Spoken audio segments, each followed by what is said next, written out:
Thank you. My wife and I are absolutely delighted to be back here again. And thanks to all of you who have been great supporters of ours. You know, it's been really quite an amazing adventure because, you know, you listen to the pundits and the political experts and they say, oh, no, don't worry about Carson. There's nothing you have to worry about. He's a novice. He has no political experience and he's insignificant. We don't even have to talk about him. But the interesting thing is they forgot about one very important thing, the people. They forgot about the people because, you know, in the last few months since we announced our exploratory committee, as of today, we have from the people over 200,000 new donations.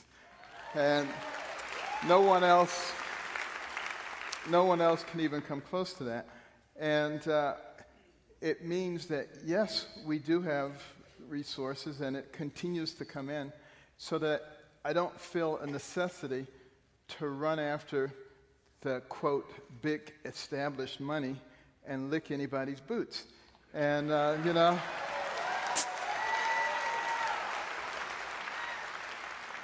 because the thing that is so important right now is that we return this nation to the original thought. The original thought was this was supposed to be a country that was of, for, and by the people. The government was supposed to be there to facilitate life, liberty, and the pursuit of happiness.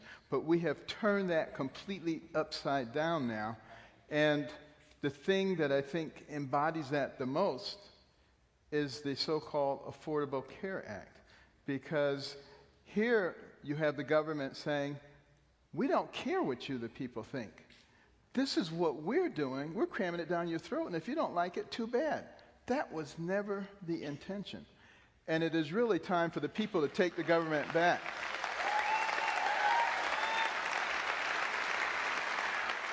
Now, many people have said, well, you're a doctor and you've had an illustrious career. Why would you sully everything in politics?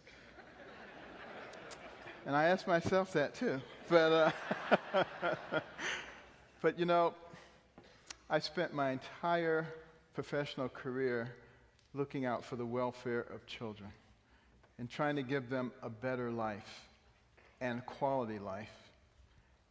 And as I look at what's happening to our nation, I recognize that they will not have a quality life. And it is too big a risk to simply leave it to politics as usual. And therefore, that's the reason that I said to God after a lot of prayer, I said, Lord, you know I don't want to do this. But if you open the doors, I'll walk through them. If you close the doors, I'll gladly sit down. And he has continued to open door after door after door. And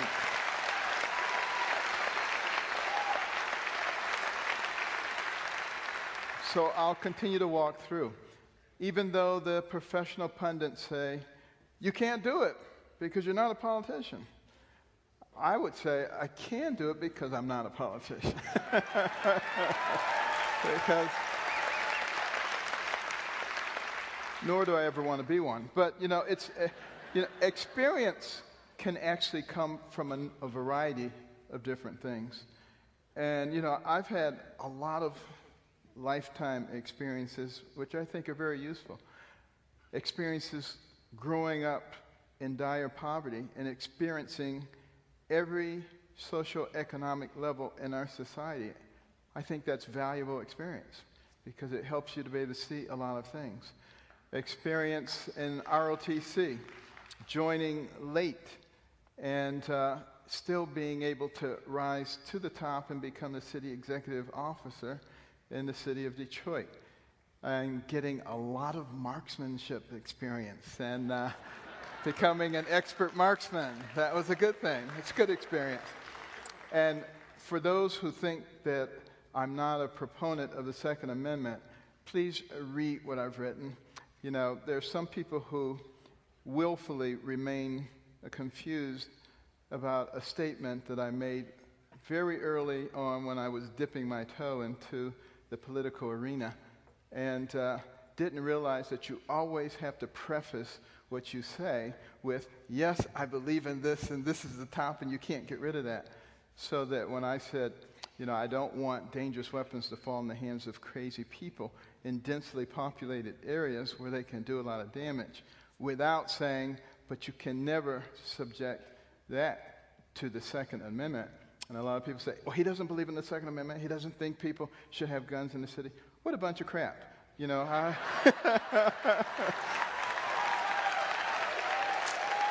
you know,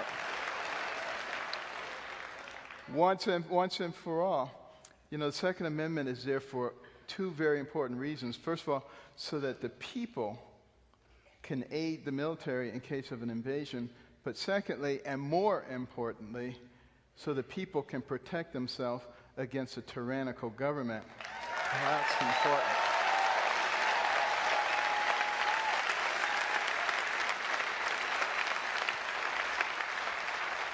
But the fact of the matter is, ordinary people, citizens, can have all kinds of experiences. You know, as a surgeon, you know, I had an opportunity to put together some amazing teams of people to accomplish things that had never been done before. And for those who happen to have spent their lives, you know, pushing papers around and trying to get reelected, to think that that is better life experience when it comes to solving problems, that they have the best experience, I think it's a suspension of intellectual activity to believe something like that.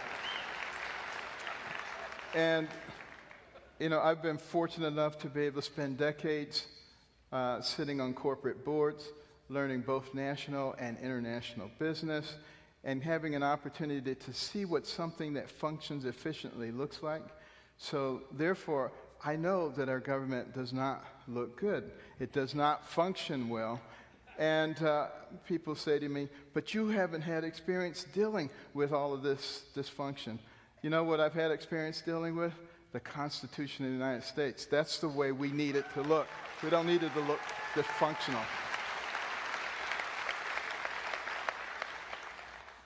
And when you know what the Constitution looks like, then you can begin to push for the right kinds of things. For instance, separation of powers. A very important part of the way that this country was put together. And the reason we have separation of powers is if one of the three branches gets a little bit too big for its britches, the other ones can bring them back. And some people think that the Supreme Court is the end-all of everything. But guess what? It is not. Because the Congress makes the laws in our land. And they have the ability to create and make a law to negate something that the Supreme Court did if it is not something that serves the purpose of the people, because we have a representative government. Congress represents the people. The Supreme Court does not. We have to understand that.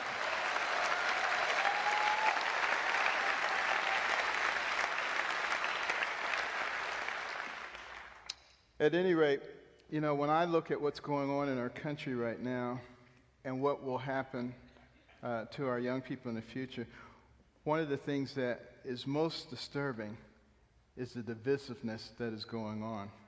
And people have successfully, the purveyors of division and hatred have successfully cast a lot of the arguments as Democrat versus Republican, conservative versus liberal, when in fact they're pro-American versus anti-American. And we have to really start looking at that.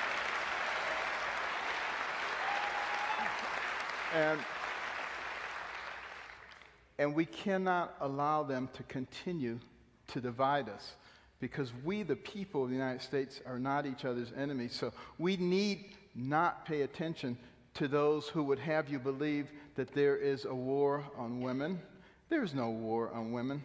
And that every incident that involves people of different races, there's a new race war going on. And income wars, always class warfare, age wars, religious wars.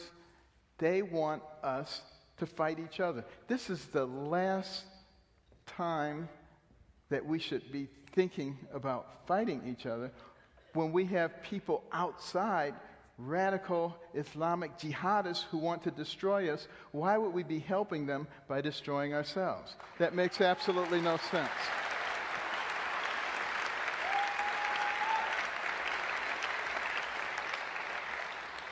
And then we have to think about the financial problems that we're having.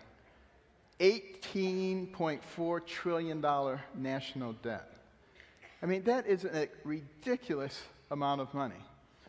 And just to put it in perspective, if you tried to pay that back at a rate of $10 million a day, 365 days a year, it would take you over 5,000 years. And that's what we're putting on the backs of our children and our grandchildren. But that's the good news. That's the good news. Because if somebody gave us a check today for $18.4 trillion and we paid it off, some people would be dancing in the streets, we're debt free. Wrong. Because there is something called the fiscal gap. Make sure you read about that when you get home tonight. The fiscal gap. See, that is the unfunded liabilities owed by our government, which we don't put on the books, by the way. Social Security, Medicare, Medicaid, departmental programs, all these things unfunded, versus the revenues that are expected from taxes and other things. The two numbers should align. They should be roughly the same as it is in your home, in terms of your checkbook. But when they don't align, there's a gap. That's the fiscal gap. Today, it sits at $211 trillion. That is a staggering number. It is unsustainable. The only reason we can sustain it to the degree that we do is because our currency is the reserve currency of the world, which gives us the right to print money. That's a privilege that generally goes with the number one economy in the world, which ours was from the 1870s until last year when China took over that spot. There is already a movement afoot to remove our money as the reserve currency of the world. What will happen with that level of debt? Think about it. It'll make the Great Depression look like a walk in the park. And therefore, we have to be smart enough to do something about it before that happens. And we can do something about it before it happens. But first, we must acknowledge that is a problem. The reason you don't hear that from politicians is because it's so scary and they want to be reelected. But since I'm not a politician, I can tell you, this is scary. It's scary stuff. And I 100% believe that there's something that we can do about it, because there are others who have done things about it, like Italy. They had to raise the retirement age and cut the retirement pensions by 40%, but they did it, and it put them back on the right course. But I can tell you, the longer you allow it to grow, the deeper the pain, the more difficult it will be to fix it. And we do have the ability to fix it. We have the most powerful and dynamic economic engine the world has ever seen in this country. All we have to do is let it loose and create an environment that encourages entrepreneurial risk-taking and capital investment. We got a lot of money sitting on the sidelines waiting for the right kind of environment, and it will take off.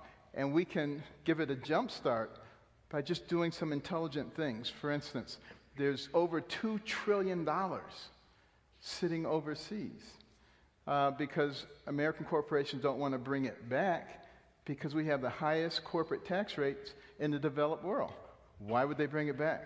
You know, in my days on the Kellogg board, Costco board, I remember many times us sitting around the board tables talking about what are we going to do with this money overseas?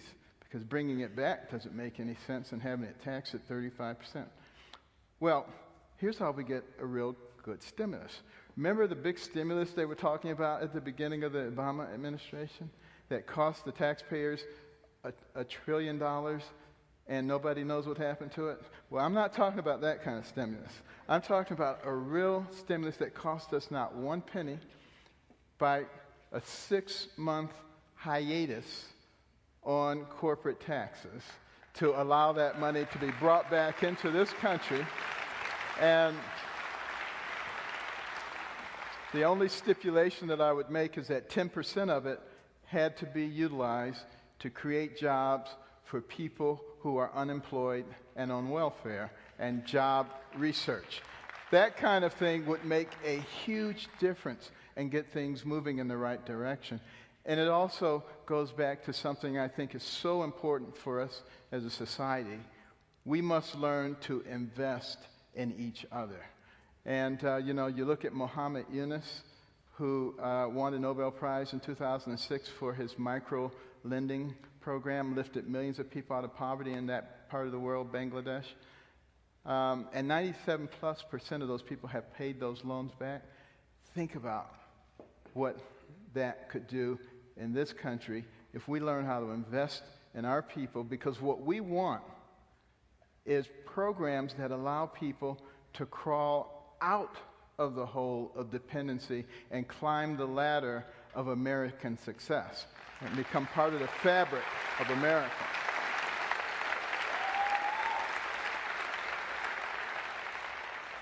Additionally, we have to lower that corporate tax rate, at least commensurate with everybody else, probably a little lower to draw things back in here.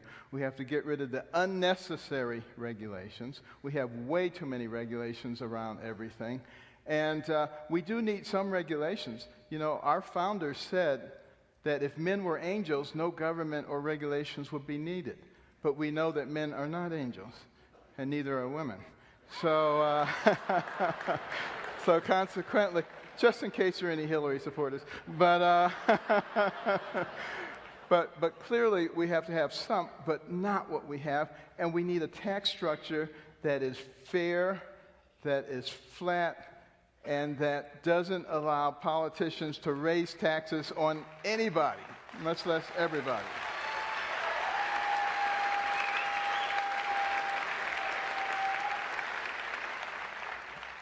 And I could go on for a very long time because I got a gazillion things that I feel need to be done to get our government working efficiently again, to get it to run like a business as opposed to this gigantic, inefficient behemoth that it has become. And that can and will be done. But one of the last things I want to talk about that we must do is we must take a leadership role on the world stage. Because if we vacate that role, somebody else gets into that role. And right now, you have radical Islamic jihadists who want to destroy us and our way of life. And we have two choices. We can sit around and bomb the desert and act like, that we're doing something while they continue to grow, metastasize, and threaten us, or we can destroy them first. I go for the second option, quite frankly. But all of these things will require courage. And we have to think about the people who preceded us, people who were willing to give their fortunes, who were willing to give their lives so that we could live in freedom. And now we must use our influence. Everybody has a sphere of influence. Talk to your friends, talk to your neighbors, talk to your family members. Get them registered to vote. Help them to understand what the principles are. Because what we must recognize is that freedom is not free. You must fight for it every day. Thank you very much.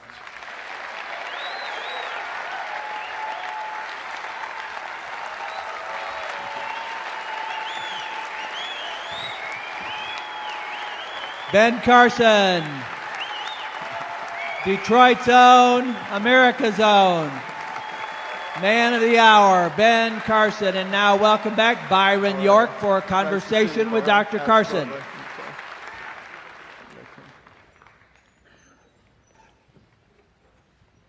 They like you. I like them. Thanks so much for coming. Absolutely. Really appreciate your being here. And I'm going to ask a number of questions. I thought we might start with something I've been asking everybody, which is about the Supreme Court decision on gay marriage. And after it was announced, you said that Americans must realize that it is now the law of the land, but that the government must never force Christians to violate their religious beliefs. So, you must know that there's going to be a wave of litigation coming as Christian schools, adoption agencies, and other institutions are sued to try to force them to accept gay marriage. And the question is, what would you do to help them? Well, first of all, let me just state right off the bat that I have nothing against gay people. And, they're welcome. They're welcome to have free association like anybody else, and they're protected by the Constitution like everybody else. However, like everybody else, they don't get extra rights, and they don't get to change everything for everybody else. Having said that, and I think that's what we have to encourage our Congress to recognize, that over the last few elections, we, the people, have sent many of them there not to be spectators of the executive branch and the Supreme Court, but to recognize that they have a responsibility to create the right kind of legislation. And that's what I would be encouraging them. And so what can a president do to help in this, defend what's called religious liberty for all these institutions? Well, I think, first of all, you can use the bully pulpit.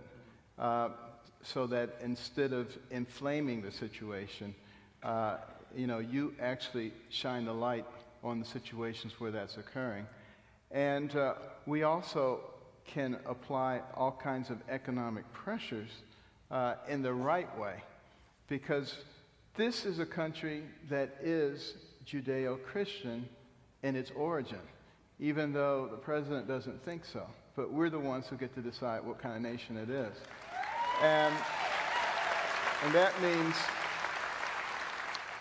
means making absolutely sure that we shine the light any time that there is a group that is bullying somebody who has a legitimate religious conviction and trying to make them change that function. All right, let's move on to the other Supreme Court decision on Obamacare. And as a physician, you have special insight into this. And you said after that ruling, you said that you would work even harder to repeal Obamacare.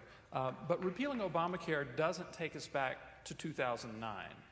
It has existed for a while. The insurance industry has changed the way it does business.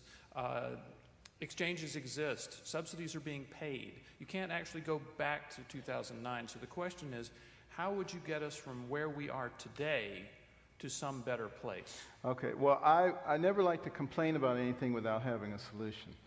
And what I would do is make another system available that is based on health savings accounts that people would have from the day that they are born until the day they die. And when they die, they can pass it on. And we pay for it with the same dollars that we pay for the system now, except that we wouldn't have to use quite as many of them. You give people the ability to shift money within their HSA, within their family. So if mom is $500 short for a special mammogram, her husband can give it to him, hers, or uncle, or cousin, or niece. Anybody in the family makes every family their own insurance company, gives you enormous flexibility to cover almost anything that comes up. And the cost of your catastrophic insurance drops precipitously, because nothing's coming out of it except catastrophic insurance, like a homeowner's policy with a large deductible versus a homeowner's policy with no deductible, two completely different animals, and you make it possible to buy it across state lines, which drives the price down even further. And that takes care of 75% of the people. It doesn't take care of the indigent. How do you take care of them? How do we take care of them now? With Medicaid.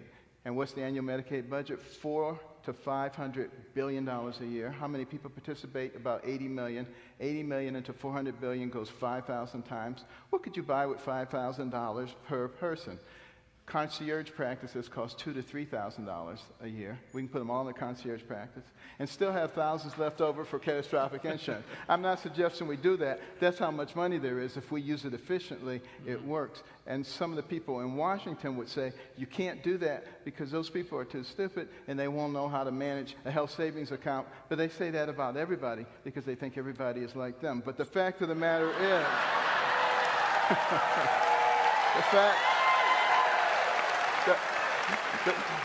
the fact of the matter is, they said that about food stamps.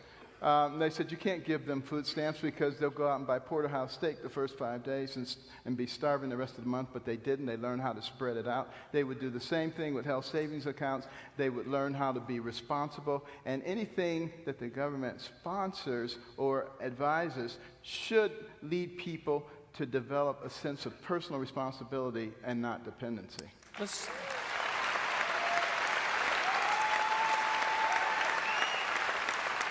Let's move on to one other issue. Do you think that your fellow Republican candidates, yourself accepted, were slow to realize the true import and the nature of the Charleston shootings? And why was that? Well, I think people are so hypersensitive today, and they're afraid to make a mistake because they'll be, beaten up so badly in the media for it. But the way I kind of look at it is I'm never going to have my finger up in the air seeing which way the wind is blowing. So what people hear from me is what I actually think, and let the chips fall where they may, because quite frankly, I wouldn't want to be elected under false pretenses. That's a lose-lose situation. That'd be a loss for me and it'd be a loss for the people. We're going to move on actually to one more thing. I've asked, I believe, all of the candidates as questions about immigration, and not about any specific policy, but about the number of immigrants who come into the United States every year. And Gallup has asked this question for years and years, I just read the actual question, which is, in your view, should immigration be kept at its present level, increased, or decreased? You're sitting at home, the phone rings, and you're asked that question. What's your answer? Well, I have no problem with immigration at the levels where it is, as long as we get to choose who's immigrating here. I have a real problem with illegal immigration. And I think it's pretty easy to fix that by sealing all of the borders, north, south, east, west. It doesn't have to be with a fence. We're very sophisticated now. We have electronic surveillance, we have drones, we have a number of things that we can utilize. And then you turn off the spigot that dispenses all the goodies. There won't be any reason for people to try to come here, make all the difference in the world. Now, having said that, I also have a good plan for the 11 million that are still here, but I probably don't have time for that. But having said that, I want to say that we are a compassionate people, and we give billions of dollars in aid to lots of places. I would stop doing that, quite frankly, because we don't have the money anymore. But what we do have is a lot of companies and corporations, like right now what's going on in Cameroon, in Africa, who go over there, help develop the millions of acres of fertile land. They benefit because, they're getting profit from it, but they're also helping to build the infrastructure and jobs and opportunities for people there. We can do that in Honduras and El Salvador and all these other places. With our companies doing the investing, not our government doing the investing, they becomes our friends and our allies, and we stop bankrupting ourselves. Last question. clearly a lot of your appeal is that you're not a politician. You have never held elective office, haven't run for elective office. The first elective office you decided to run for is President of the United States.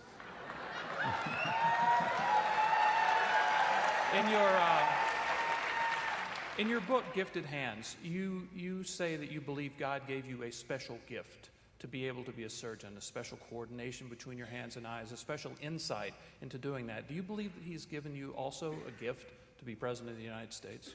Well, I think the people will make that decision. That's the key. And, you know, one of the wonderful things about the system that we have is you have an opportunity to be out there with all the, quote, political experts, and the people will be able to hear what I have to say, and they'll be able to hear what they have to say. And they will be able to make the decision. If it were up to the political experts, of course not. I would have no chance. But if it's up to the people, and our government was really designed for the people, not for a political class.